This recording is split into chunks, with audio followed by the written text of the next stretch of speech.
The ramp weights node allows for interactive control of a target channel's weights. This can be helpful for splitting shapes or blending shapes in a linear or mirrored fashion. The ramp weights node can be created for a target channel by clicking the rightmost button for the shape. This button used to be for opening the shape weights folder in previous versions of shapes, but now has been changed to adding or editing the associated ramp weights node. Creating or editing a ramp weights node can cause a cycle warning to appear in the command output, but this can be ignored and has no further consequences.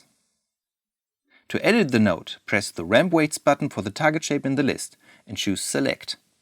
Because setting the node's attributes is much easier using the attribute editor, there are no additional controls for it in the Shapes window. Switch to the attribute editor to edit the behavior of the ramp weights node. By default, the weights are adjusted along the x-axis, starting at the symmetry center of the mesh and a width of 1 world unit defined by the start and end values. Just as with splitting a shape through the channel actions, these blending values work in world units and thus are depending on the scale of the mesh.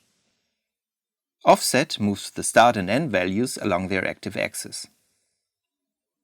Activating Mirror makes the resulting shape symmetrical. With Mirror active, it's possible that with a negative offset, the start value is pushed to the negative side of the mesh, causing a hard edge because of the created overlap. In this case, you can use Clamp to avoid the overlap.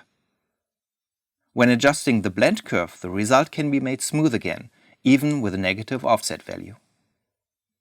Invert simply inverts the effect. Centered changes the effect of the range start, end and offset attributes. This can be best seen when using the centered preset for the node. The preset changes the blend curve and also activates centered and invert. While the range start is still located at the line of symmetry, the range end value defines the width of the effect to both sides of the center. The offset attribute can now be used to slide the shape to the left and right.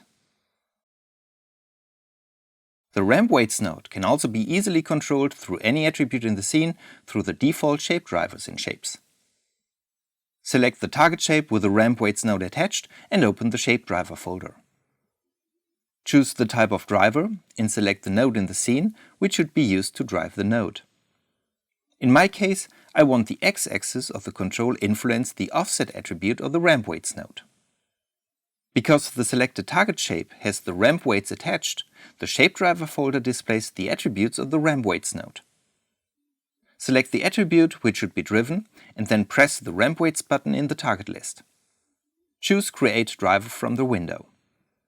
The icon now displays in red, indicating that the ramp weights node is driven. Because the ramp weights attributes work in word space, it might be necessary to adjust the value relationship between the driver and the attribute. One possible way is through the attribute editor. I select the ramp weights node through the button in the target list and switch over to the attribute editor. Here I can see that the offset is driven. By right-clicking the attribute, I can walk over to the driving set-driven key curve and adjust the values. When changes to the setup are necessary, like a different attribute should be driven, press the ramp weights button in the target list and choose Select Driver. This populates the controls in the shape driver folder, as when working with shape drivers in general. Simply choose a different ramp weights attribute and the connection will be switched over from the previous attribute. To delete a ramp weights node, press the button in the target list and choose Delete. This deletes all related nodes and makes the target channel appear without any weights. When a setup uses the ramp weights node, the plugin is required on the computer where the scene is opened. This is important when providing a scene to a customer or co-worker who doesn't have Shapes installed. The ramp weights node is part of the Shapes installation and also available as a separate download. Since it's a free plugin, it can be easily distributed along with the scene without any limitations.